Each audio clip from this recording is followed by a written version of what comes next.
Chapter 1. In which Phileas Fogg and Passepartout accept each other, the one as master, the other as man. Mr. Phileas Fogg lived in 1872, at number 7, Savile Row, Burlington Gardens, the house in which Sheridan died in 1814. He was one of the most noticeable members of the Reform Club, though he seemed always to avoid attracting attention. An enigmatical personage, about whom little was known, except that he was a polished man of the world. People said that he resembled Byron, at least that his head was Byronic, but he was a bearded, tranquil Byron, who might live on 1,000 years without growing old. Certainly an Englishman. It was more doubtful whether Phileas Fogg was a Londoner. He was never seen on 'Change, nor at the bank, nor in the counting rooms of the city. No ships ever came into London docks of which he was the owner. He had no public employment. He had never been entered at any of the Inns of Court, either at the Temple, or Lincoln's Inn or Gray's Inn. Nor had his voice ever resounded in the Court of Chancery, or in the Exchequer, or the Queen's Bench, or the ecclesiastical courts. He certainly was not a manufacturer, nor was he a merchant or a gentleman farmer. His name was strange to the scientific and learned societies, and he never was known to take part in the sage deliberations of the Royal Institution or the London Institution, the Artisans' Association, or the Institution of Arts and Sciences. He belonged, in fact, to none of the numerous societies which swarm in the English capital, from the Harmonic to that of the entomologists, founded mainly for the purpose of abolishing pernicious insects. Phileas Fogg was a member of the Reform, and that was all.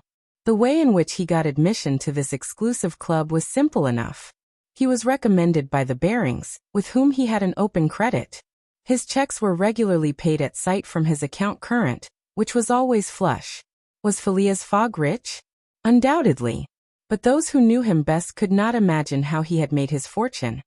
And Mr. Fogg was the last person to whom to apply for the information. He was not lavish nor on the contrary avaricious, for whenever he knew that money was needed for a noble, useful, or benevolent purpose, he supplied it quietly and sometimes anonymously. He was, in short, the least communicative of men. He talked very little, and seemed all the more mysterious for his taciturn manner. His daily habits were quite open to observation, but whatever he did was so exactly the same thing that he had always done before, that the wits of the curious were fairly puzzled. Had he traveled? It was likely, for no one seemed to know the world more familiarly. There was no spot so secluded that he did not appear to have an intimate acquaintance with it. He often corrected, with a few clear words, the 1,000 conjectures advanced by members of the club as to lost and unheard of travelers, pointing out the true probabilities, and seeming as if gifted with a sort of second sight. So often did events justify his predictions. He must have traveled everywhere, at least in the spirit. It was at least certain that Phileas Fogg had not absented himself from London for many years. Those who were honored by a better acquaintance with him than the rest, declared that nobody could pretend to have ever seen him anywhere else. His sole pastimes were reading the papers and playing whist. He often won at this game, which, as a silent one, harmonized with his nature, but his winnings never went into his purse, being reserved as a fund for his charities. Mr. Fogg played not to win but for the sake of playing. The game was in his eyes a contest, a struggle with a difficulty, yet a motionless, unwearying struggle, congenial to his tastes. Phileas Fogg was not known to have either wife or children, which may happen to the most honest people, either relatives or near friends, which is certainly more unusual. He lived alone in his house in Savile Row, whither none penetrated. A single domestic sufficed to serve him. He breakfasted and dined at the club, at hours mathematically fixed, in the same room, at the same table, never taking his meals with other members, much less bringing a guest with him, and went home at exactly midnight, only to retire at once to bed. He never used the cozy chambers which the Reform provides for its favored members. He passed 10 hours out of the 24 in Savile Row, either in sleeping or making his toilet. When he chose to take a walk it was with a regular step in the entrance hall with its mosaic flooring, or in the circular gallery with its dome supported by 20 red porphyry Ionic columns, and illumined by blue-painted windows. When he breakfasted or dined all the resources of the club, its kitchens and pantries, its buttery and dairy, aided to crowd his table with their most succulent stores. He was served by the gravest waiters, in dress coats and shoes with swanskin soles, who proffered the viands in special porcelain, and on the finest linen. Club decanters of a lost mold contained his sherry, his port, and his cinnamon spice claret, while his beverages were refreshingly cooled with ice, brought at great cost from the American lakes. If to live in this style is to be eccentric, it must be confessed that there is something good in eccentricity. The mansion in Savile Row, though not sumptuous, was exceedingly comfortable. The habits of its occupant were such as to demand but little from the sole domestic, but Phileas Fogg required him to be almost superhumanly prompt and regular. On this very 2nd of October he had dismissed James Forster, because that luckless youth had brought him shaving water at 84 degrees Fahrenheit instead of 86, and he was awaiting his successor, who was due at the house between 11 and half past. Phileas Fogg was seated squarely in his armchair, his feet close together like those of a grenadier on parade, his hands resting on his knees, his body straight, his head erect. He was steadily watching a complicated clock which indicated the hours, the minutes, the seconds, the days, the months, and the years. At exactly 11:30 Mr. Fogg would, according to his daily habit, quit Savile Row and repair to the Reform. A rap at this moment sounded on the door of the cozy apartment where Phileas Fogg was seated, and James Forster, the dismissed servant, appeared. "The new servant," said he. A young man of 30 advanced and bowed. "You are a Frenchman, I believe?" asked Phileas Fogg. "And your name is John?" "Jean, if monsieur pleases," replied the newcomer. "Jean Passepartout, a surname which has clung to me because I have a natural aptness for going out of one business into another. I believe I'm honest, monsieur, but, to be outspoken, I've had several trades. I've been an itinerant singer, a circus rider, when I used to vault like Leotard, and dance on a rope like Blondin. Then I got to be a professor of gymnastics, so as to make better use of my talents. And then I was a sergeant fireman at Paris, and assisted at many a big fire. But I quitted France 5 years ago, and wishing to taste the sweets of domestic life, took service as a valet here in England. Finding myself out of place, and hearing that Monsieur Phileas Fogg was the most exact and settled gentleman in the United Kingdom, I have come to Monsieur in the hope of living with him a tranquil life, and forgetting even the name of Passepartout." "Passepartout suits me," responded Mr. Fogg. "You are well recommended to me. I hear a good report of you. You know my conditions." "Yes, monsieur." "Good. What time is it?" 22 minutes after 11, returned Passepartout, drawing an enormous silver watch from the depths of his pocket. "You are too slow," said Mr. Fogg. "Pardon me, monsieur, it is impossible." "You are 4 minutes too slow. No matter, it's enough to mention the error. Now from this moment, 29 minutes after 11 a.m., this Wednesday, October 2nd, you are in my service." Phileas Fogg got up, took his hat in his left hand, put it on his head with an automatic motion, and went off without a word. Passepartout heard the street door shut once. It was his new master going out. He heard it shut again. It was his predecessor, James Forster, departing in his turn. Passepartout remained alone in the house in Savile Row. Chapter 2. In which Passepartout is convinced that he has at last found his ideal. "Faith," muttered Passepartout, somewhat flurried. "I've seen people at Madame Tussaud's as lively as my new master." Madame Tussaud's people, let it be said, are of wax, and are much visited in London. Speech is all that is wanting to make them human.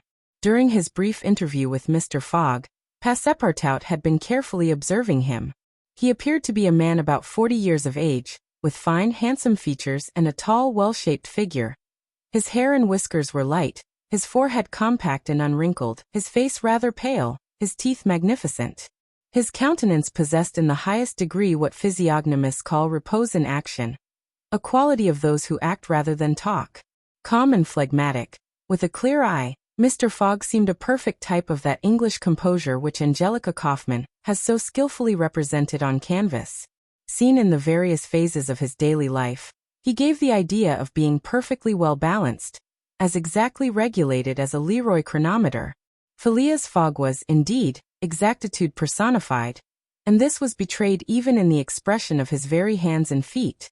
For in men as well as in animals, the limbs themselves are expressive of the passions. He was so exact that he was never in a hurry, was always ready, and was economical alike of his steps and his motions. He never took one step too many, and always went to his destination by the shortest cut. He made no superfluous gestures, and was never seen to be moved or agitated. He was the most deliberate person in the world, yet always reached his destination at the exact moment. He lived alone, and so to speak, outside of every social relation. And as he knew that in this world account must be taken of friction, and that friction retards, he never rubbed against anybody. As for Passepartout, he was a true Parisian of Paris. Since he had abandoned his own country for England, taking service as a valet, he had in vain searched for a master after his own heart. Passepartout was by no means one of those pert dunces depicted by Molière with a bold gaze and a nose held high in the air.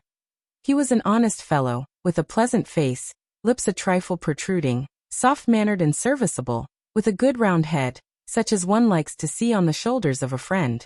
His eyes were blue, his complexion rubicund, his figure almost portly and well-built, his body muscular, and his physical powers fully developed by the exercises of his younger days. His brown hair was somewhat tumbled, for while the ancient sculptors are said to have known 18 methods of arranging Minerva's tresses, Passepartout was familiar with but one of dressing his own. 3 strokes of a large tooth comb completed his toilet. It would be rash to predict how Passepartout's lively nature would agree with Mr. Fogg. It was impossible to tell whether the new servant would turn out as absolutely methodical as his master required. Experience alone could solve the question. Passepartout had been a sort of vagrant in his early years, and now yearned for repose, but so far he had failed to find it, though he had already served in 10 English houses. But he could not take root in any of these.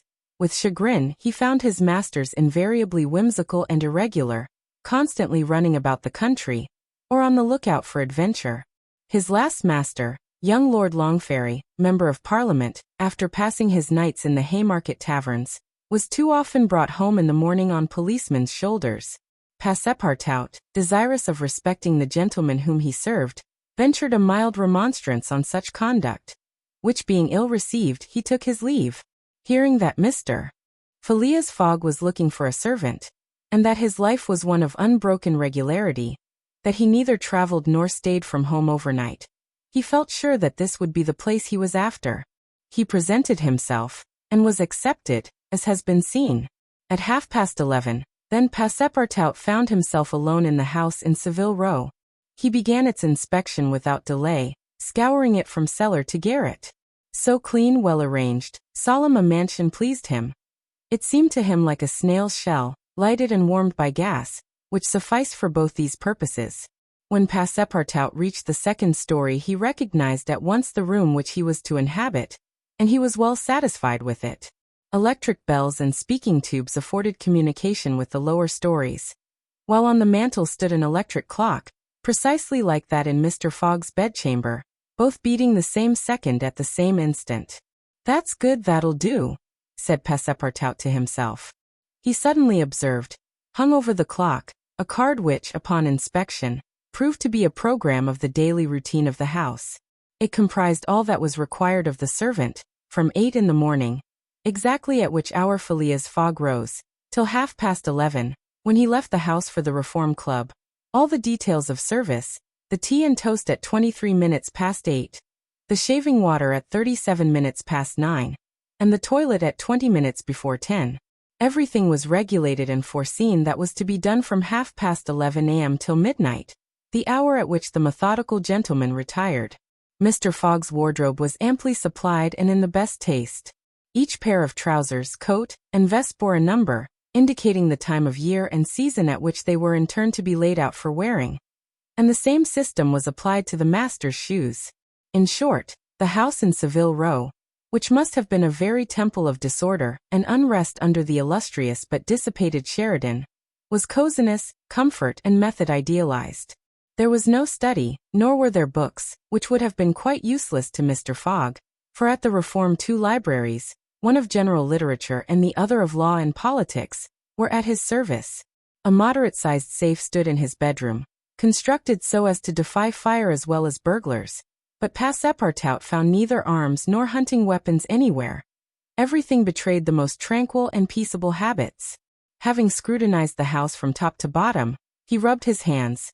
A broad smile overspread his features, and he said joyfully, "This is just what I wanted. We shall get on together, Mr. Fogg and I. What a domestic and regular gentleman. A real machine. Well, I don't mind serving a machine." Chapter 3. In which a conversation takes place which seems likely to cost Phileas Fogg dear.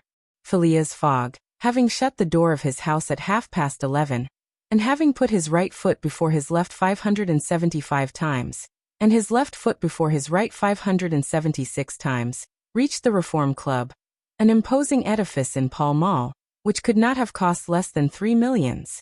He repaired at once to the dining room, the 9 windows of which open upon a tasteful garden, where the trees were already gilded with an autumn coloring, and took his place at the habitual table, the cover of which had already been laid for him.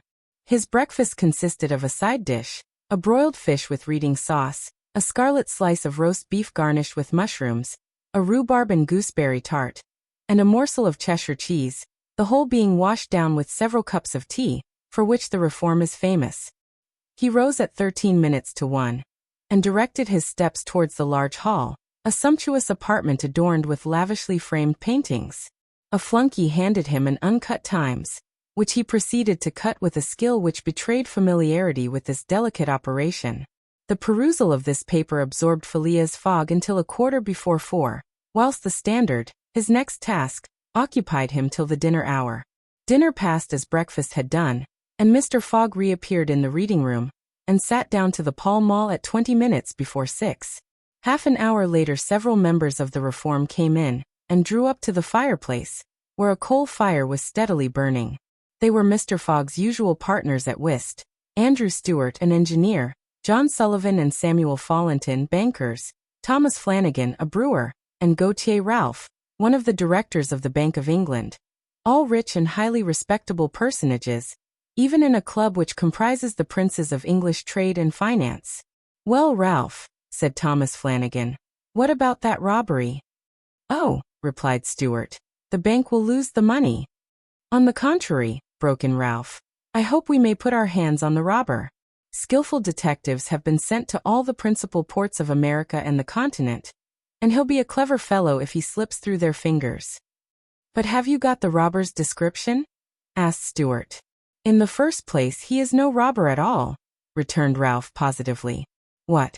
A fellow who makes off with £55,000 no robber? No. Perhaps he's a manufacturer then. The Daily Telegraph says that he is a gentleman." It was Phileas Fogg, whose head now emerged from behind his newspapers, who made this remark. He bowed to his friends, and entered into the conversation. The affair which formed its subject, and which was town talk, had occurred 3 days before at the Bank of England. A package of banknotes, to the value of £55,000, had been taken from the principal cashier's table, that functionary being at the moment engaged in registering the receipt of 3 shillings and 6pence. Of course, he could not have his eyes everywhere. Let it be observed that the Bank of England reposes a touching confidence in the honesty of the public. There are neither guards nor gratings to protect its treasures. Gold, silver, banknotes are freely exposed, at the mercy of the first comer. A keen observer of English customs relates that, being in one of the rooms of the bank one day, he had the curiosity to examine a gold ingot weighing some 7 or 8 pounds. He took it up, scrutinized it, passed it to his neighbor, he to the next man, and so on until the ingot, going from hand to hand, was transferred to the end of a dark entry, nor did it return to its place for half an hour. Meanwhile, the cashier had not so much as raised his head. But in the present instance things had not gone so smoothly. The package of notes not being found when 5 o'clock sounded from the ponderous clock in the drawing office, the amount was passed to the account of profit and loss. As soon as the robbery was discovered, picked detectives hastened off to Liverpool, Glasgow, Havre, Suez, Brindisi, New York, and other ports, inspired by the proffered reward of £2,000, and 5% on the sum that might be recovered. Detectives were also charged with narrowly watching those who arrived at or left London by rail, and a judicial examination was at once entered upon. There were real grounds for supposing, as the Daily Telegraph said, that the thief did not belong to a professional band. On the day of the robbery, a well-dressed gentleman of polished manners, and with a well-to-do air, had been observed going to and fro in the paying room where the crime was committed. A description of him was easily procured and sent to the detectives, and some hopeful spirits, of whom Ralph was one, did not despair of his apprehension. The papers and clubs were full of the affair, and everywhere people were discussing the probabilities of a successful pursuit, and the Reform Club was especially agitated, several of its members being bank officials. Ralph would not concede that the work of the detectives was likely to be in vain, for he thought that the prize offered would greatly stimulate their zeal and activity. But Stewart was far from sharing this confidence, and as they placed themselves at the whist table, they continued to argue the matter. Stewart and Flanagan played together, while Phileas Fogg had fallen in for his partner. As the game proceeded, the conversation ceased, excepting between the rubbers, when it revived again. "I maintain," said Stewart, "that the chances are in favor of the thief, who must be a shrewd fellow." "Well, but where can he fly to?" asked Ralph. "No country is safe for him." "Pshaw! Where could he go then?" "Oh, I don't know that. The world is big enough." "It was once," said Phileas Fogg in a low tone. "Cut, sir," he added, handing the cards to Thomas Flanagan. The discussion fell during the rubber, after which Stewart took up its thread. "What do you mean by once? Has the world grown smaller?" "Certainly," returned Ralph. "I agree with Mr. Fogg. The world has grown smaller, since a man can now go round it 10 times more quickly than 100 years ago. And that is why the search for this thief will be more likely to succeed. And also why the thief can get away more easily." "Be so good as to play, Mr. Stewart," said Phileas Fogg. But the incredulous Stewart was not convinced, and when the hand was finished, said eagerly, "You have a strange way, Ralph, of proving that the world has grown smaller. So, because you can go round it in 3 months." "In 80 days, interrupted Phileas Fogg. "That is true, gentlemen," added John Sullivan. "Only 80 days now that the section between Rothau and Allahabad, on the Great Indian Peninsula Railway, has been opened. Here is the estimate made by the Daily Telegraph. From London to Suez via Mont Cenis and Brindisi, by rail and steamboats. 7 days. From Suez to Bombay by steamer. 13. From Bombay to Calcutta, by rail. 3. From Calcutta to Hong Kong, by steamer. 13. From Hong Kong to Yokohama, Japan, by steamer. 6. From Yokohama to San Francisco by steamer.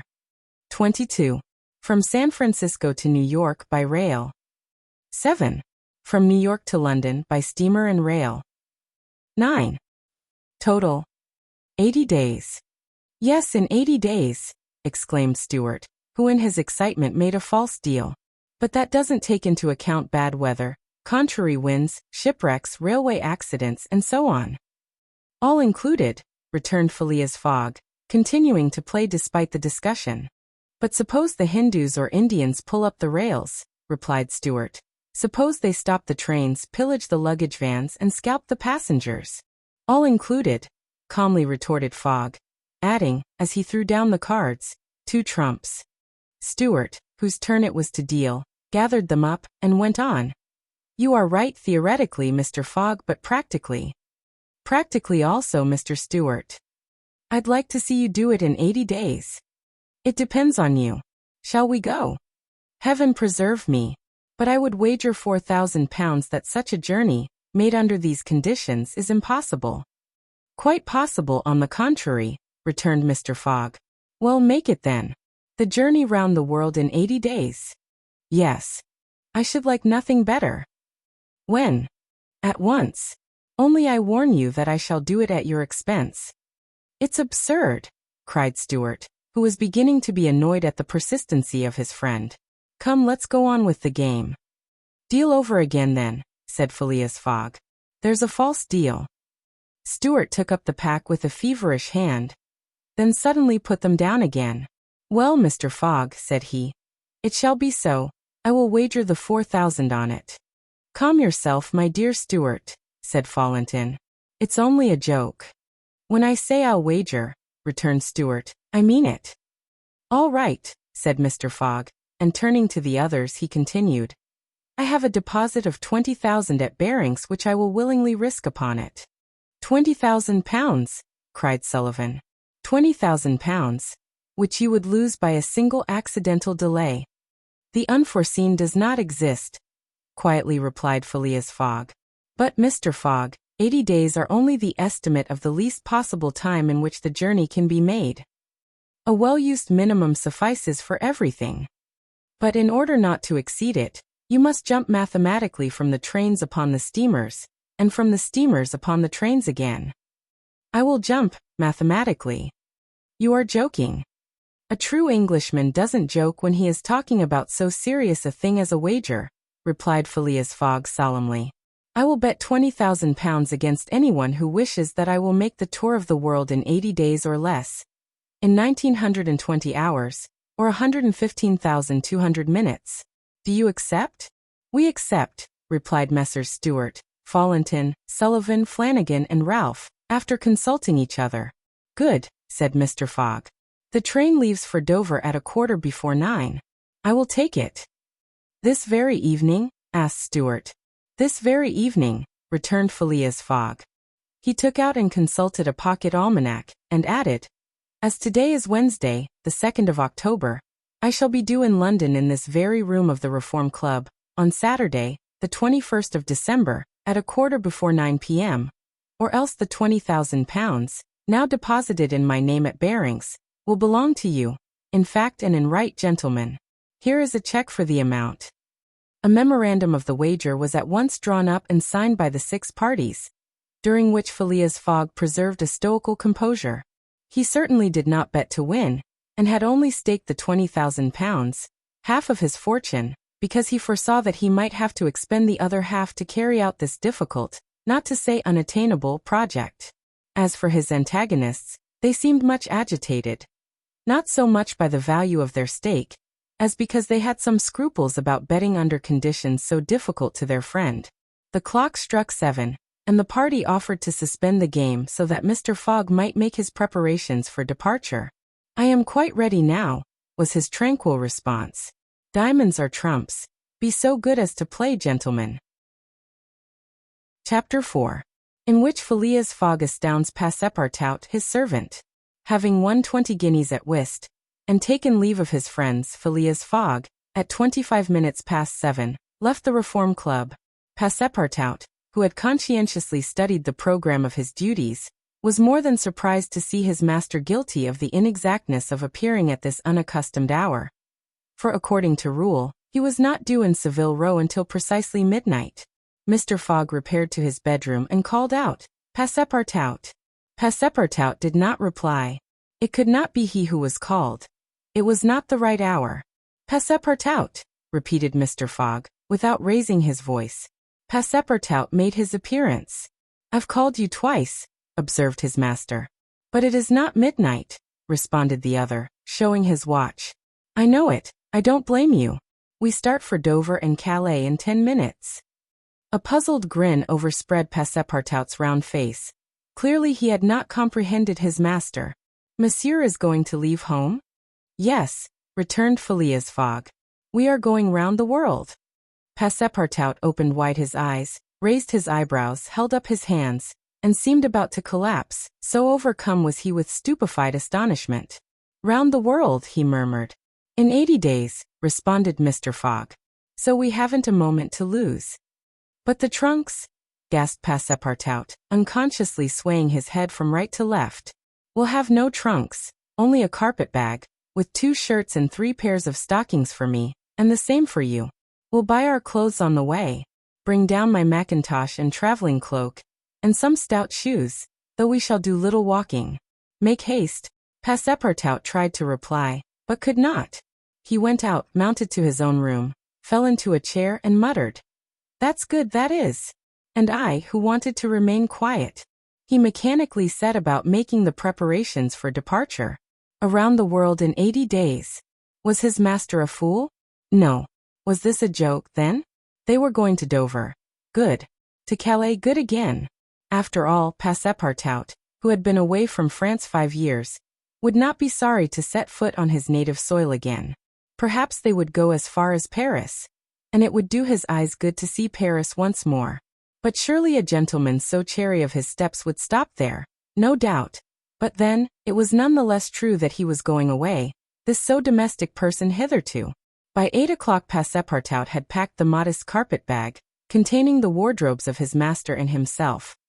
Then, still troubled in mind, he carefully shut the door of his room, and descended to Mr. Fogg. Mr. Fogg was quite ready. Under his arm might have been observed a red-bound copy of Bradshaw's Continental Railway Steam Transit and General Guide, with its timetables showing the arrival and departure of steamers and railways. He took the carpet-bag, opened it, and slipped into it a goodly roll of Bank of England notes, which would pass wherever he might go. "You have forgotten nothing?" asked he. "Nothing, monsieur." "My mackintosh and cloak?" "Here they are." "Good. Take this carpet-bag," handing it to Passepartout. "Take good care of it, for there are 20,000 pounds in it." Passepartout nearly dropped the bag, as if the 20,000 pounds were in gold, and weighed him down. Master and man then descended, the street door was double-locked, and at the end of Savile Row they took a cab and drove rapidly to Charing Cross. The cab stopped before the railway station at 20 minutes past 8. Passepartout jumped off the box and followed his master, who, after paying the cabman, was about to enter the station, when a poor beggar woman with a child in her arms, her naked feet smeared with mud, her head covered with a wretched bonnet, from which hung a tattered feather, and her shoulders shrouded in a ragged shawl, approached and mournfully asked for alms. Mr. Fogg took out the 20 guineas he had just won at whist, and handed them to the beggar, saying, "Here, my good woman. I'm glad that I met you," and passed on. Passepartout had a moist sensation about the eyes. His master's action touched his susceptible heart. 2 first-class tickets for Paris having been speedily purchased, Mr. Fogg was crossing the station to the train, when he perceived his 5 friends of the Reform. "Well, gentlemen," said he, "I'm off, you see, and if you will examine my passport when I get back, you will be able to judge whether I have accomplished the journey agreed upon." "Oh, that would be quite unnecessary, Mr. Fogg," said Ralph politely. "We will trust your word, as a gentleman of honor." "You do not forget when you are due in London again?" asked Stewart. "In 80 days, on Saturday the 21st of December, 1872, at 9:15 p.m. Goodbye, gentlemen." Phileas Fogg and his servant seated themselves in a first-class carriage at 20 minutes before 9. 5 minutes later the whistle screamed, and the train slowly glided out of the station. The night was dark, and a fine steady rain was falling. Phileas Fogg, snugly ensconced in his corner, did not open his lips. Passepartout, not yet recovered from his stupefaction, clung mechanically to the carpet-bag, with its enormous treasure.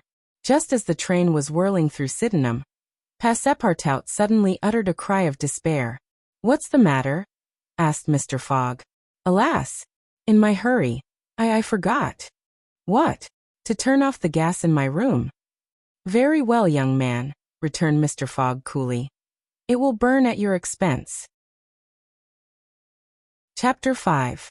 In which a new species of funds, unknown to the moneyed men, appears on 'Change. Phileas Fogg rightly suspected that his departure from London would create a lively sensation at the West End. The news of the bet spread through the Reform Club, and afforded an exciting topic of conversation to its members. From the club it soon got into the papers throughout England. The boasted tour of the world was talked about, disputed, argued with as much warmth as if the subject were another Alabama claim. Some took sides with Phileas Fogg, but the large majority shook their heads and declared against him. It was absurd, impossible, they declared, that the tour of the world could be made, except theoretically and on paper, in this minimum of time, and with the existing means of traveling. The Times, Standard, Morning Post, and Daily News, and 20 other highly respectable newspapers scouted Mr. Fogg's project as madness. The Daily Telegraph alone hesitatingly supported him. People in general thought him a lunatic, and blamed his Reform Club friends for having accepted a wager which betrayed the mental aberration of its proposer. Articles no less passionate than logical appeared on the question, for geography is one of the pet subjects of the English, and the columns devoted to Phileas Fogg's venture were eagerly devoured by all classes of readers. At first some rash individuals, principally of the gentler sex, espoused his cause, which became still more popular when the Illustrated London News came out with his portrait, copied from a photograph in the Reform Club. A few readers of the Daily Telegraph even dared to say, "Why not, after all? Stranger things have come to pass." At last a long article appeared, on the 7th of October, in the Bulletin of the Royal Geographical Society, which treated the question from every point of view, and demonstrated the utter folly of the enterprise. Everything, it said, was against the travelers, every obstacle imposed alike by man and by nature. A miraculous agreement of the times of departure and arrival, which was impossible, was absolutely necessary to his success. He might, perhaps, reckon on the arrival of trains at the designated hours in Europe, where the distances were relatively moderate, but when he calculated upon crossing India in 3 days, and the United States in 7, could he rely beyond misgiving upon accomplishing his task? There were accidents to machinery, the liability of trains to run off the line, collisions, bad weather, the blocking up by snow. Were not all these against Phileas Fogg? Would he not find himself, when traveling by steamer in winter, at the mercy of the winds and fogs? Is it uncommon for the best ocean steamers to be 2 or 3 days behind time? But a single delay would suffice to fatally break the chain of communication. Should Phileas Fogg once miss, even by an hour, a steamer, he would have to wait for the next, and that would irrevocably render his attempt vain. This article made a great deal of noise, and being copied into all the papers, seriously depressed the advocates of the rash tourist. Everybody knows that England is the world of betting men, who are of a higher class than mere gamblers. To bet is in the English temperament.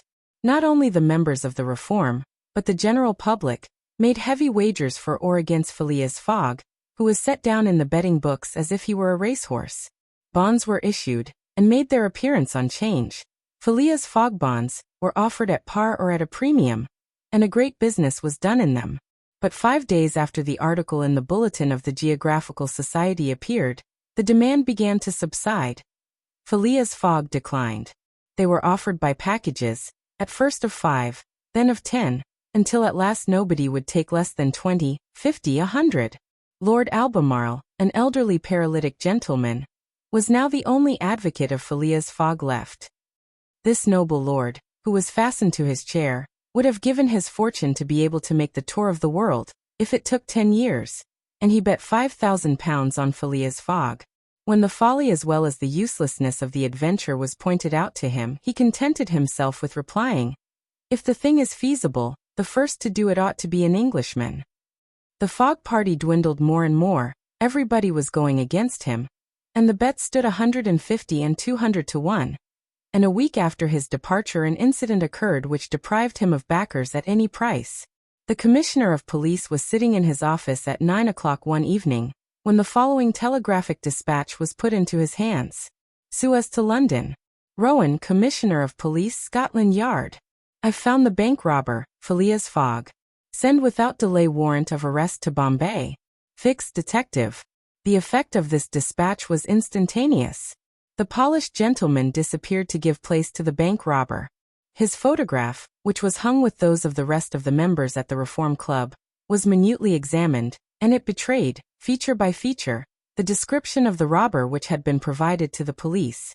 The mysterious habits of Phileas Fogg were recalled, his solitary ways, his sudden departure, and it seemed clear that, in undertaking a tour round the world on the pretext of a wager, he had had no other end in view than to elude the detectives, and throw them off his track. Chapter 6. In which Fix, the detective, betrays a very natural impatience. The circumstances under which this telegraphic dispatch about Phileas Fogg was sent were as follows. The steamer Mongolia, belonging to the Peninsular and Oriental Company, built of iron, of 2,800 tons burden, and 500 horsepower, was due at 11 o'clock a.m. on Wednesday, the 9th of October at Suez. The Mongolia plied regularly between Brindisi and Bombay via the Suez Canal, and was one of the fastest steamers belonging to the company, always making more than 10 knots an hour between Brindisi and Suez, and 9.5 between Suez and Bombay. 2 men were promenading up and down the wharves, among the crowd of natives and strangers who were sojourning at this once straggling village. Now, thanks to the enterprise of M. Lesseps, a fast-growing town. One was the British consul at Suez, who, despite the prophecies of the English government and the unfavorable predictions of Stevenson, was in the habit of seeing, from his office window, English ships daily passing to and fro on the Great Canal, by which the old roundabout route from England to India by the Cape of Good Hope was abridged by at least a half. The other was a small, slight-built personage, with a nervous, intelligent face, and bright eyes peering out from under eyebrows which he was incessantly twitching. He was just now manifesting unmistakable signs of impatience, nervously pacing up and down, and unable to stand still for a moment. This was Fix, one of the detectives who had been dispatched from England in search of the bank robber. It was his task to narrowly watch every passenger who arrived at Suez, and to follow up all who seemed to be suspicious characters, or bore a resemblance to the description of the criminal, which he had received 2 days before from the police headquarters at London.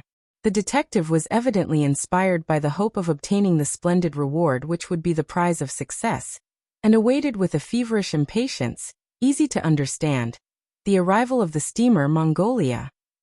"So you say, Consul," asked he for the 20th time, "that this steamer is never behind time?" "No, Mr. Fix," replied the consul. "She was bespoken yesterday at Port Said, and the rest of the way is of no account to such a craft. I repeat that the Mongolia has been in advance of the time required by the company's regulations, and gained the prize awarded for excess of speed." "Does she come directly from Brindisi?" "Directly from Brindisi.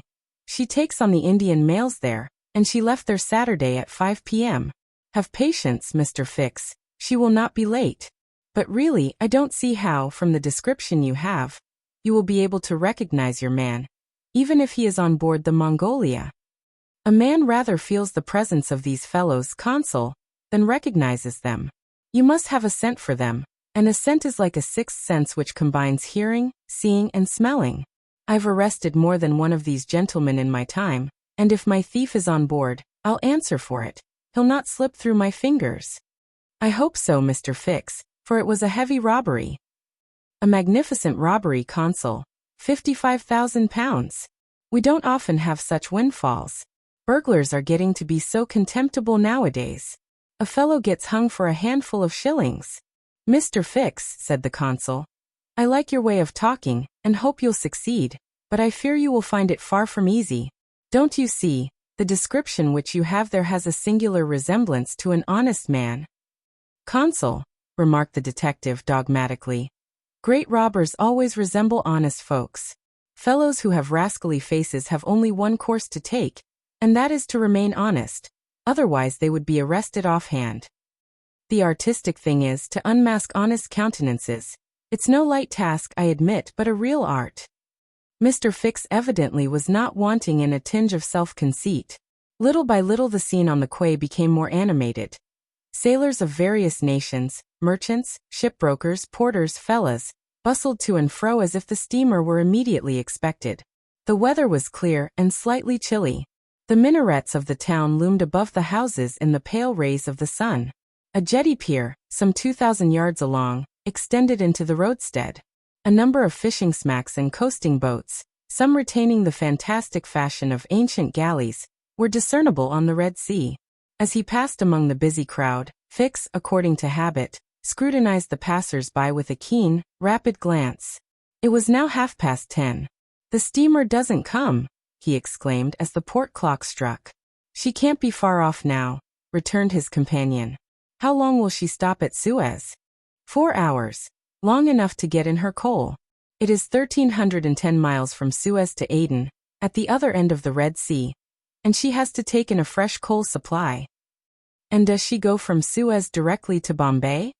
"Without putting in anywhere." "Good," said Fix. "If the robber is on board he will no doubt get off at Suez, so as to reach the Dutch or French colonies in Asia by some other route. He ought to know that he would not be safe an hour in India, which is English soil." "Unless," objected the consul, "he is exceptionally shrewd. An English criminal, you know, is always better concealed in London than anywhere else." This observation furnished the detective food for thought, and meanwhile the consul went away to his office. Fix, left alone, was more impatient than ever, having a presentiment that the robber was on board the Mongolia. If he had indeed left London intending to reach the New World, he would naturally take the route via India, which was less watched and more difficult to watch than that of the Atlantic. But Fix's reflections were soon interrupted by a succession of sharp whistles, which announced the arrival of the Mongolia. The porters and fellahs rushed down the quay, and a dozen boats pushed off from the shore to go and meet the steamer. Soon her gigantic hull appeared passing along between the banks, and 11 o'clock struck as she anchored in the road. She brought an unusual number of passengers, some of whom remained on deck to scan the picturesque panorama of the town, while the greater part disembarked in the boats and landed on the quay. Fix took up a position and carefully examined each face and figure which made its appearance. Presently one of the passengers, after vigorously pushing his way through the importunate crowd of porters, came up to him and politely asked if he could point out the English consulate, at the same time showing a passport which he wished to have viséd. Fix instinctively took the passport, and with a rapid glance read the description of its bearer. An involuntary motion of surprise nearly escaped him, for the description in the passport was identical with that of the bank robber which he had received from Scotland Yard. "Is this your passport?" asked he. "No, it's my master's." "And your master is?" "He stayed on board." "But he must go to the consul's in person, so as to establish his identity." "Oh, is that necessary?" "Quite indispensable." "And where is the consulate?" "There, on the corner of the square," said Fix, pointing to a house 200 steps off. "I'll go and fetch my master, who won't be much pleased, however, to be disturbed." The passenger bowed to Fix and returned to the steamer. Chapter 7. Which once more demonstrates the uselessness of passports as aids to detectives. The detective passed down the quay and rapidly made his way to the consul's office, where he was at once admitted to the presence of that official. "Consul," said he without preamble, "I have strong reasons for believing that my man is a passenger on the Mongolia." And he narrated what had just passed concerning the passport. "Well, Mr. Fix," replied the consul, "I shall not be sorry to see the rascal's face, but perhaps he won't come here. That is, if he is the person you suppose him to be. A robber doesn't quite like to leave traces of his flight behind him, and besides, he is not obliged to have his passport countersigned. If he is as shrewd as I think he is, consul, he will come." "To have his passport viséd?" "Yes. Passports are only good for annoying honest folks, and aiding in the flight of rogues. I assure you it will be quite the thing for him to do, but I hope you will not visa the passport." "Why not? If the passport is genuine, I have no right to refuse." "Still, I must keep this man here until I can get a warrant to arrest him from London." "Ah, that's your lookout." "But I cannot." The consul did not finish his sentence, for as he spoke a knock was heard at the door, and two strangers entered, one of whom was the servant whom Fix had met on the quay. The other, who was his master, held out his passport with the request that the consul would do him the favor to visa it. The consul took the document and carefully read it, whilst Fix observed, or rather devoured, the stranger with his eyes from a corner of the room. "You are Mr. Phileas Fogg," said the consul, after reading the passport. "I am." "And this man is your servant?" "He is, a Frenchman named Passepartout." "You are from London?" "Yes." "And you are going?" "To Bombay." "Very good, sir. You know that a visa is useless, and that no passport is required." "I know it, sir," replied Phileas Fogg, "but I wish to prove by your visa that I came by Suez." "Very well, sir."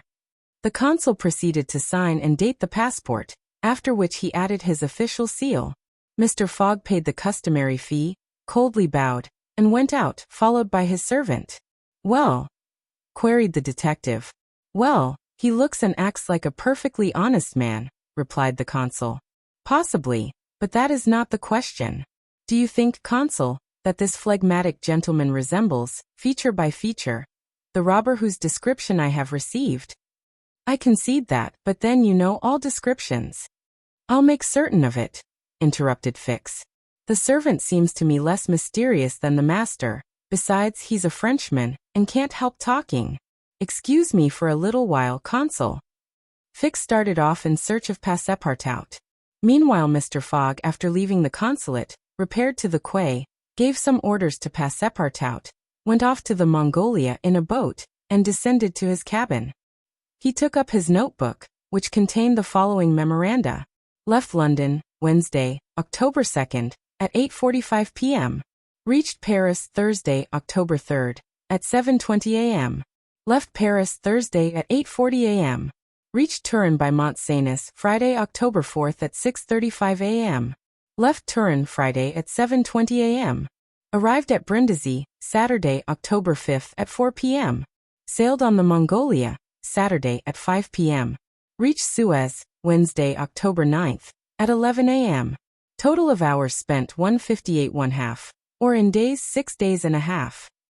These dates were inscribed in an itinerary divided into columns, indicating the month, the day of the month, and the day for the stipulated and actual arrivals at each principal point: Paris, Brindisi, Suez, Bombay, Calcutta, Singapore, Hong Kong, Yokohama, San Francisco, New York and London, from the 2nd of October to the 21st of December, and giving a space for setting down the gain made, or the loss suffered on arrival at each locality.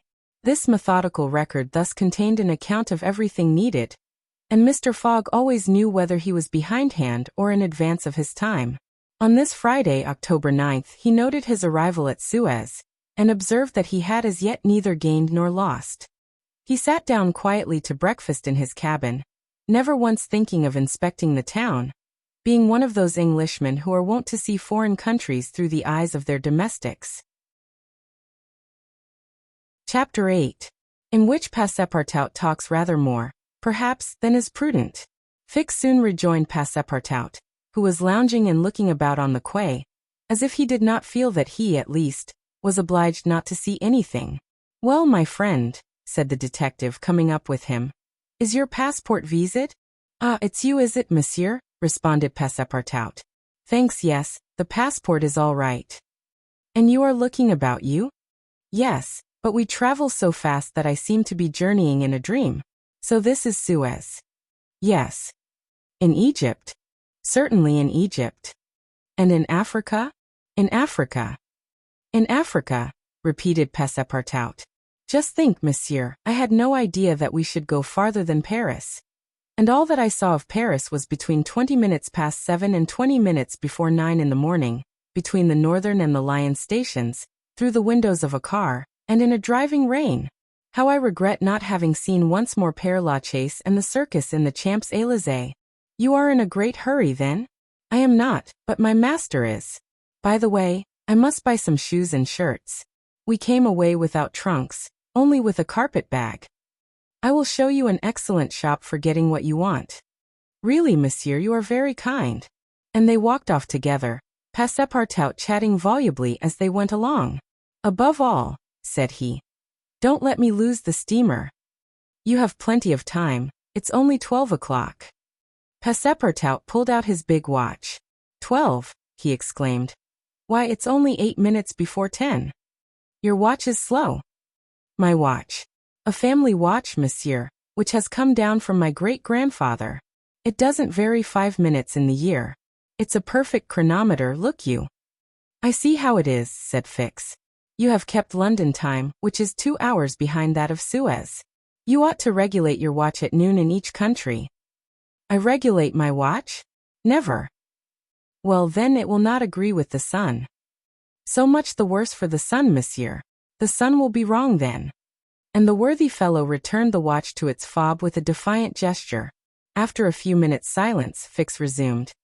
You left London hastily, then? I rather think so.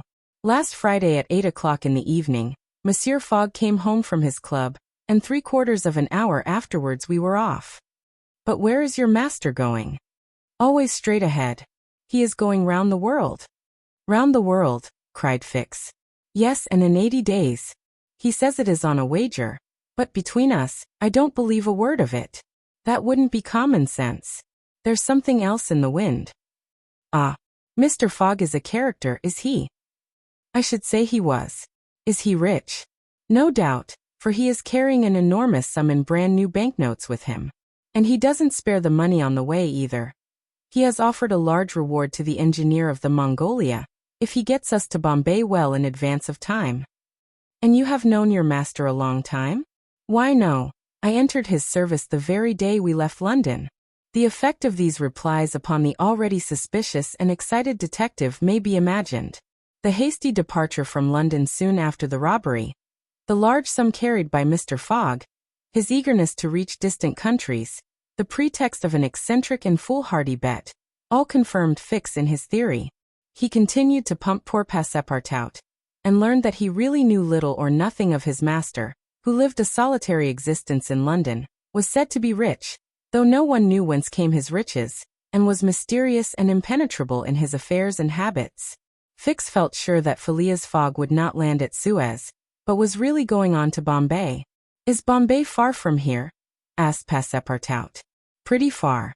It is a 10 days' voyage by sea." "And in what country is Bombay?" "India." "In Asia?" "Certainly." "The deuce. I was going to tell you there's one thing that worries me, my burner." "What burner?" "My gas burner, which I forgot to turn off, and which is at this moment burning at my expense. I have calculated, monsieur, that I lose 2 shillings every 24 hours, exactly 6 pence more than I earn. And you will understand that the longer our journey." Did Fix pay any attention to Passepartout's trouble about the gas? It is not probable. He was not listening, but was cogitating a project. Passepartout and he had now reached the shop, where Fix left his companion to make his purchases, after recommending him not to miss the steamer, and hurried back to the consulate. Now that he was fully convinced, Fix had quite recovered his equanimity. "Consul," said he, "I have no longer any doubt. I have spotted my man. He passes himself off as an odd stick who is going round the world in 80 days. "Then he's a sharp fellow," returned the consul, "and counts on returning to London after putting the police of the 2 countries off his track." "We'll see about that," replied Fix. "But are you not mistaken?" "I am not mistaken. Why was this robber so anxious to prove, by the visa, that he had passed through Suez?" "Why, I have no idea, but listen to me." He reported in a few words the most important parts of his conversation with Passepartout. "In short," said the consul, "appearances are wholly against this man. And what are you going to do? Send a dispatch to London for a warrant of arrest to be dispatched instantly to Bombay. Take passage on board the Mongolia. Follow my rogue to India, and there on English ground, arrest him politely, with my warrant in my hand, and my hand on his shoulder."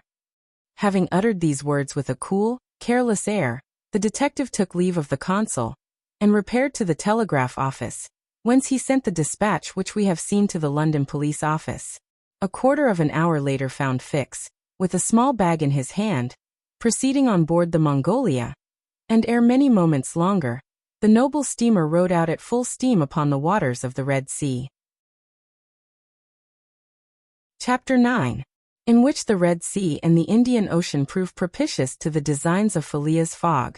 The distance between Suez and Aden is precisely 1,310 miles, and the regulations of the company allow the steamers 138 hours in which to traverse it. The Mongolia, thanks to the vigorous exertions of the engineer, seemed likely, so rapid was her speed, to reach her destination considerably within that time. The greater part of the passengers from Brindisi were bound for India, some for Bombay, others for Calcutta by way of Bombay, the nearest route thither, now that a railway crosses the Indian peninsula. Among the passengers was a number of officials and military officers of various grades, the latter being either attached to the regular British forces or commanding the sepoy troops, and receiving high salaries ever since the central government has assumed the powers of the East India Company. For the sub-lieutenants get £280, brigadiers, £2,400, and generals of divisions, £4,000. What with the military men, a number of rich young Englishmen on their travels, and the hospitable efforts of the purser, the time passed quickly on the Mongolia. The best of fare was spread upon the cabin tables at breakfast, lunch, dinner, and the 8 o'clock supper, and the ladies scrupulously changed their toilets twice a day, and the hours were whirled away, when the sea was tranquil, with music, dancing, and games. But the Red Sea is full of caprice, and often boisterous, like most long and narrow gulfs. When the wind came from the African or Asian coast, the Mongolia, with her long hull, rolled fearfully. Then the ladies speedily disappeared below. The pianos were silent, Singing and dancing suddenly ceased. Yet the good ship plowed straight on, unretarded by wind or wave, towards the Straits of Bab el-Mandeb. What was Phileas Fogg doing all this time? It might be thought that, in his anxiety, he would be constantly watching the changes of the wind, the disorderly raging of the billows, every chance, in short, which might force the Mongolia to slacken her speed, and thus interrupt his journey. But if he thought of these possibilities, he did not betray the fact by any outward sign. Always the same impassible member of the Reform Club, whom no incident could surprise, as unvarying as the ship's chronometers, and seldom having the curiosity even to go upon the deck, he passed through the memorable scenes of the Red Sea with cold indifference, did not care to recognize the historic towns and villages which, along its borders, raised their picturesque outlines against the sky, and betrayed no fear of the dangers of the Arabic Gulf, which the old historians always spoke of with horror, and upon which the ancient navigators never ventured without propitiating the gods by ample sacrifices. How did this eccentric personage pass his time on the Mongolia? He made his 4 hearty meals every day, regardless of the most persistent rolling and pitching on the part of the steamer, and he played whist indefatigably, for he had found partners as enthusiastic in the game as himself. A tax collector, on the way to his post at Goa, the Reverend Decimus Smith returning to his parish at Bombay, and a brigadier general of the English army, who was about to rejoin his brigade at Benares, made up the party, and with Mr. Fogg, played whist by the hour together in absorbing silence. As for Passepartout, he too had escaped seasickness, and took his meals conscientiously in the forward cabin. He rather enjoyed the voyage, for he was well fed and well lodged, took a great interest in the scenes through which they were passing, and consoled himself with the delusion that his master's whim would end at Bombay. He was pleased, on the day after leaving Suez, to find on deck the obliging person with whom he had walked and chatted on the quays. "If I am not mistaken," said he, approaching this person with his most amiable smile, "you are the gentleman who so kindly volunteered to guide me at Suez? Ah, I quite recognize you. You are the servant of the strange Englishman." "Just so, Monsieur Fix." "Monsieur Fix," resumed Passepartout, "I'm charmed to find you on board. Where are you bound?" "Like you, to Bombay." "That's capital. Have you made this trip before?" "Several times. I am one of the agents of the Peninsular Company." "Then you know India?" "Why, yes," replied Fix, who spoke cautiously. "A curious place, this India?" "Oh, very curious. Mosques, minarets, temples, fakirs, pagodas, tigers, snakes, elephants. I hope you will have ample time to see the sights." "I hope so, Monsieur Fix. You see, a man of sound sense ought not to spend his life jumping from a steamer upon a railway train, and from a railway train upon a steamer again, pretending to make the tour of the world in 80 days. No, all these gymnastics, you may be sure, will cease at Bombay." "And Mr. Fogg is getting on well?" asked Fix, in the most natural tone in the world. "Quite well, and I too. I eat like a famished ogre. It's the sea air." "But I never see your master on deck." "Never. He hasn't the least curiosity. Do you know, Mr. Passepartout, that this pretended tour in 80 days may conceal some secret errand, perhaps a diplomatic mission?" "Faith, Monsieur Fix, I assure you I know nothing about it, nor would I give half a crown to find out." After this meeting, Passepartout and Fix got into the habit of chatting together, the latter making it a point to gain the worthy man's confidence.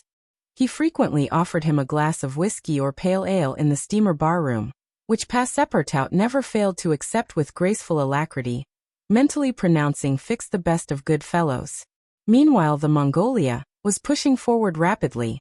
On the 13th, Mocha, surrounded by its ruined walls whereon date trees were growing, was sighted, and on the mountains beyond were espied vast coffee fields. Passepartout was ravished to behold this celebrated place, and thought that, with its circular walls and dismantled fort, it looked like an immense coffee cup and saucer. The following night they passed through the Strait of Bab el-Mandeb, which means in Arabic, the Bridge of Tears, and the next day they put in at Steamer Point, northwest of Aden Harbor, to take in coal. This matter of fueling steamers is a serious one at such distances from the coal mines. It costs the Peninsular Company some £800,000 a year. In these distant seas, coal is worth £3 or £4 sterling a ton. The Mongolia had still 1,650 miles to traverse before reaching Bombay, and was obliged to remain 4 hours at Steamer Point to coal up. But this delay, as it was foreseen, did not affect Phileas Fogg's program. Besides, the Mongolia, instead of reaching Aden on the morning of the 15th, when she was due, arrived there on the evening of the 14th, a gain of 15 hours. Mr. Fogg and his servant went ashore at Aden to have the passport again viséed. Fix, unobserved, followed them. The visa procured, Mr. Fogg returned on board to resume his former habits, while Passepartout, according to custom, sauntered about among the mixed population of Somalis, Banyans, Parsis, Jews, Arabs, and Europeans who comprised the 25,000 inhabitants of Aden. He gazed with wonder upon the fortifications which make this place the Gibraltar of the Indian Ocean, and the vast cisterns where the English engineers were still at work, 2,000 years after the engineers of Solomon. Very curious, said Passepartout to himself, on returning to the steamer. I see that it is by no means useless to travel, if a man wants to see something new.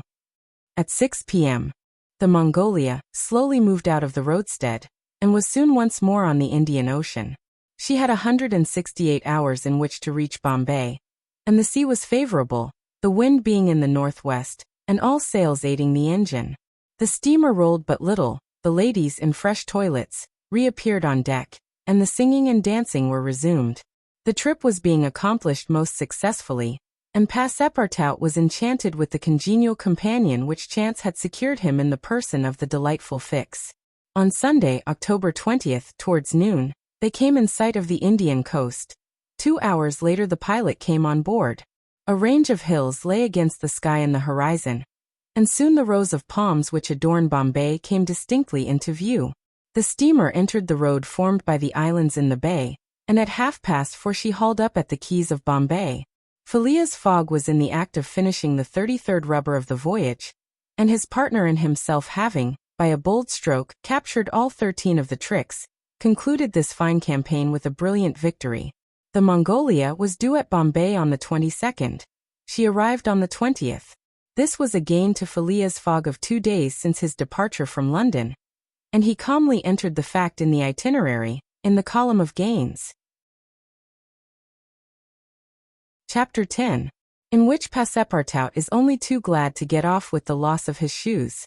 Everybody knows that the great reversed triangle of land, with its base in the north and its apex in the south, which is called India, embraces 1,400,000 square miles, upon which is spread unequally a population of 180 millions of souls. The British Crown exercises a real and despotic dominion over the larger portion of this vast country, and has a Governor-General stationed at Calcutta, governors at Madras, Bombay, and in Bengal, and a Lieutenant Governor at Agra.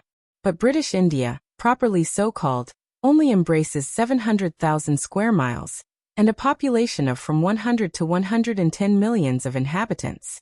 A considerable portion of India is still free from British authority, and there are certain ferocious Rajas in the interior who are absolutely independent. The celebrated East India Company was all-powerful from 1756, when the English first gained a foothold on the spot where now stands the city of Madras, down to the time of the Great Sepoy insurrection. It gradually annexed province after province, purchasing them of the native chiefs, whom it seldom paid, and appointed the Governor-General and his subordinates, civil and military. But the East India Company has now passed away, leaving the British possessions in India directly under the control of the Crown. The aspect of the country, as well as the manners and distinctions of race, is daily changing. Formerly one was obliged to travel in India by the old cumbrous methods of going on foot or on horseback, in palanquins or unwieldy coaches. Now fast steamboats ply on the Indus and the Ganges, and a great railway, with branch lines joining the main line at many points on its route, traverses the peninsula from Bombay to Calcutta in 3 days. This railway does not run in a direct line across India. The distance between Bombay and Calcutta, as the bird flies, is only from 1,000 to 1,100 miles, but the deflections of the road increase this distance by more than a third. The general route of the Great Indian Peninsula Railway is as follows. Leaving Bombay, it passes through Salsette, crossing to the continent opposite Tanna, goes over the chain of the Western Ghats, runs thence northeast as far as Burhampur, skirts the nearly independent territory of Bundelkhand, ascends to Allahabad, turns thence eastwardly, meeting the Ganges at Benares, then departs from the river a little, and, descending southeastward by Burdivan and the French town of Chandernagor, has its terminus at Calcutta. The passengers of the Mongolia went ashore at 4:30 p.m. At exactly 8 the train would start for Calcutta. Mr. Fogg, after bidding goodbye to his whist partners, left the steamer, gave his servant several errands to do, urged it upon him to be at the station promptly at 8, and with his regular step, which beat to the second, like an astronomical clock, directed his steps to the passport office. As for the wonders of Bombay, its famous city hall, its splendid library, its forts and docks, its bazaars, mosques, synagogues, its Armenian churches, and the noble pagoda on Malabar Hill, with its 2 polygonal towers, he cared not a straw to see them. He would not deign to examine even the masterpieces of Elephanta, or the mysterious Hypageia, concealed southeast from the docks, or those fine remains of Buddhist architecture, the Kanherian grottos of the island of Salsette. Having transacted his business at the passport office, Phileas Fogg repaired quietly to the railway station, where he ordered dinner. Among the dishes served up to him, the landlord especially recommended a certain giblet of native rabbit, on which he prided himself. Mr. Fogg accordingly tasted the dish, but, despite its spiced sauce, found it far from palatable. He rang for the landlord, and on his appearance said, fixing his clear eyes upon him, "Is this rabbit, sir?" "Yes, my lord," the rogue boldly replied, "rabbit from the jungles. And this rabbit did not mew when he was killed." "Mew, my lord? What a rabbit mew! I swear to you." "Be so good, landlord, as not to swear, but remember this. Cats were formerly considered in India as sacred animals. That was a good time." "For the cats, my lord? Perhaps for the travelers as well." After which Mr. Fogg quietly continued his dinner. Fix had gone on shore shortly after Mr. Fogg, and his first destination was the headquarters of the Bombay police. He made himself known as a London detective, told his business at Bombay, and the position of affairs relative to the supposed robber, and nervously asked if a warrant had arrived from London. It had not reached the office. Indeed, there had not yet been time for it to arrive. Fix was sorely disappointed, and tried to obtain an order of arrest from the director of the Bombay police. This the director refused, as the matter concerned the London office, which alone could legally deliver the warrant. Fix did not insist, and was fain to resign himself to await the arrival of the important document, but he was determined not to lose sight of the mysterious rogue as long as he stayed in Bombay. He did not doubt for a moment, any more than Passepartout, that Phileas Fogg would remain there, at least until it was time for the warrant to arrive. Passepartout, however, had no sooner heard his master's orders on leaving the Mongolia, than he saw at once that they were to leave Bombay as they had done Suez and Paris, and that the journey would be extended at least as far as Calcutta, and perhaps beyond that place. He began to ask himself if this bet that Mr. Fogg talked about was not really in good earnest, and whether his fate was not in truth forcing him, despite his love of repose, around the world in 80 days. Having purchased the usual quota of shirts and shoes, he took a leisurely promenade about the streets, where crowds of people of many nationalities, Europeans, Persians with pointed caps, Banyas with round turbans, Sinds with square bonnets, Parsis with black mitres, and long-robed Armenians, were collected. It happened to be the day of a Parsi festival.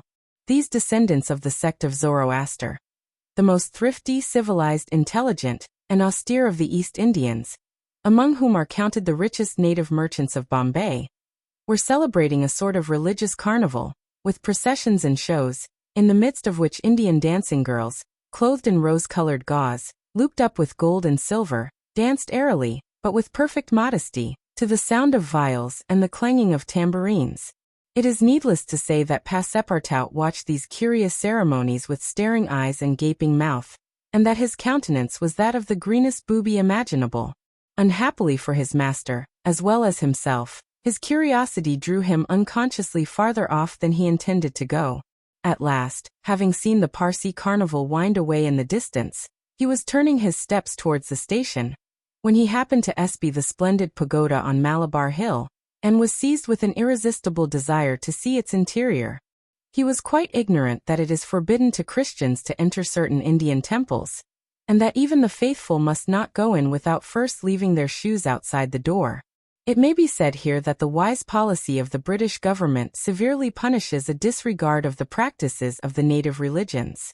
Passepartout, however, thinking no harm, went in like a simple tourist, and was soon lost in admiration of the splendid Brahmin ornamentation which everywhere met his eyes, when of a sudden he found himself sprawling on the sacred flagging. He looked up to behold 3 enraged priests, who forthwith fell upon him, tore off his shoes, and began to beat him with loud, savage exclamations. The agile Frenchman was soon upon his feet again, and lost no time in knocking down 2 of his long-gowned adversaries with his fists and a vigorous application of his toes. Then rushing out of the pagoda as fast as his legs could carry him, he soon escaped the 3rd priest by mingling with the crowd in the streets. At 5 minutes before 8, Passepartout, hatless, shoeless, and having in the squabble lost his package of shirts and shoes, rushed breathlessly into the station. Fix, who had followed Mr. Fogg to the station, and saw that he was really going to leave Bombay, was there upon the platform. He had resolved to follow the supposed robber to Calcutta, and farther, if necessary. Passepartout did not observe the detective, who stood in an obscure corner, but Fix heard him relate his adventures in a few words to Mr. Fogg. "I hope that this will not happen again," said Phileas Fogg coldly, as he got into the train. Poor Passepartout, quite crestfallen, followed his master without a word. Fix was on the point of entering another carriage, when an idea struck him which induced him to alter his plan. "No, I'll stay," muttered he. "An offense has been committed on Indian soil. I've got my man." Just then the locomotive gave a sharp screech, and the train passed out into the darkness of the night.